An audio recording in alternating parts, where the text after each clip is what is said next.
भारतीय किसान यूनियन टिकैत गुट की ओर से किसानों की मांगों को लेकर आज किए गए प्रदर्शन और ट्रैक्टर मार्च को लेकर कई एरिया में ट्रैफिक बाधित रहा।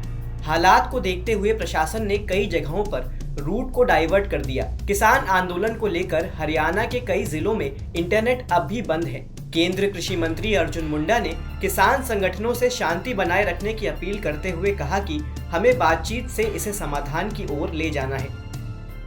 बाजार में कुछ निजी कंपनियों की तूर दाल की खुदरा कीमत 220 रुपए प्रति किलो से अधिक तक पहुंच गई है। इस बीच सरकारी संस्था प्राकृतिक रूप से उगाई गई अरहर दाल बाजार भाव से करीब 50 रुपए सस्ती कीमत में बेच रही है। इतना ही नहीं, एक साथ 5 किलो दाल खरीदने पर गिफ्ट भी दे रही है। कृषि मंत्रालय के अधीन काम करने वाली संस्था छोटे किसानों का कृषि व्यवसाय संघ SFAC किसान उत्पादक संगठनों से उपज खरीद कर बिक्री करता है। नाबार्ड से पशुपालन सब्सिडी 3.30 लाख तक की मिल सकती है। अनुसूचित जाति अनुसूचित जनजाति के अंतर्गत आने वाली सभी नागरिकों को योजना के तहत 4.40 लाख रुपए तक की सब्सिडी दी जा रही है। नाबार्ड पशुपालन योजना राशि बैंक के द्वारा अनुमोदित की जाएगी और इसमें आवेदन करने वाले लाभार्थी को 25% खुद लगाना होगा। प्रधानमंत्री किसान सम्मान निधि के लाभ से वंचित किसानों के लिए केंद्र सरकार की तरफ से पीएम किसान संतृप्ति अभियान शुरू किया गया है। 12 फरवरी से शुरू हुआ यह अभियान 21 फरवरी तक चलेगा। सरकार का मकसद इस अभियान में eKYC से वंचित किसानों को प्रधानमंत्री किसान सम्मान निधि योजना में शामिल कर 100% eKYC का लक्ष्य हासिल करना है। झारखंड में अब किसान एक फोन पर खेती बाड़ी से जुड़ी तमाम तरह की जानकारी ले सकते हैं। कृषि निदेशालय झारखंड सरकार की तरफ से X हैंडल पर किए गए पोस्ट में बताया गया कि कृषि से संबंधित समस्याओं के समाधान के लिए किसान टोल फ्री नंबर 1800-123-1136 में संपर्क कर सकते हैं।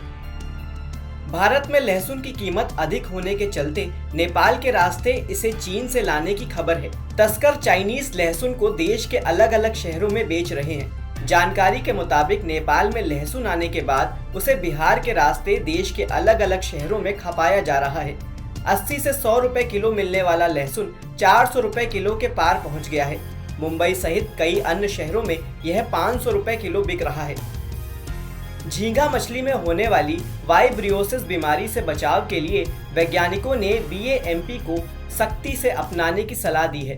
इष्टतम स्टॉकिंग घनत्व बनाए रखने से वाइब्रियोसिस को रोकने में मदद मिलती है। साथ ही रोज पानी बदलने से विब्रियो प्रजातियों के जीवाणु को कम करना संभव है। इसके अलावा प्रोबायोटिक की निश्चित मात्रा देने से विब्रियो प्रजातियों के हानिकारक जीवाणु को कम किया जा सकता है।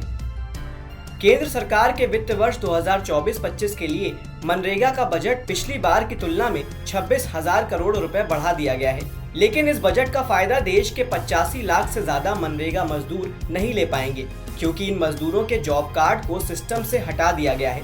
ग्रामीण विकास मंत्रालय ने हालांकि साफ किया है कि कार्ड को अपडेट करना या हटाना राज्यों की ओर से की जाने वाली एक नियमित प्रक्रिया है और लाभार्थी को पैसे सीधे उसके बैंक या डाकघर खाते में जाता है।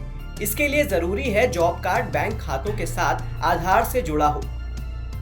सरकार ने कहा है कि प्याज के निर्यात पर से पाबंदी नहीं हटी है और यह 31 मार्च तक जारी रहेगी। खबर थी कि सरकार ने प्याज निर्यात पर से प्रतिबंध हटा लिया है। इसे देखते हुए सरकार की तरफ से यह नई जानकारी दी गई है। सरकार की तरफ से कहा गया है कि प्याज के निर्यात पर प्रतिबंध 31 मार्च की पूर्व घोषित समय सीमा तक जारी रहेगा, क्योंकि सरकार कीमतों को नियंत्रण में रखने और घरेलू सप्लाई बनाए रखना चाहती है। अगर आप अपना व्यवसाय बढ़ाने के लिए रेहड़ी चलाते हैं या छोटा व्यवसाय करते हैं तो सरकार आपको 50,000 रुपए का लोन दे सकती है। केंद्र सरकार देश के ऐसे छोटे और सीमांत व्यापारियों को छोटे लोन देने की सुविधा प्रदान कर रही है। इस योजना के तहत लोन लेने के लिए किसी गारंटी की आवश्यकता नहीं होती है। इसके लिए आपको अपने नजदीकी किसी भी सरकारी बैंक में जाना होगा और वहां आवेदन करना होगा।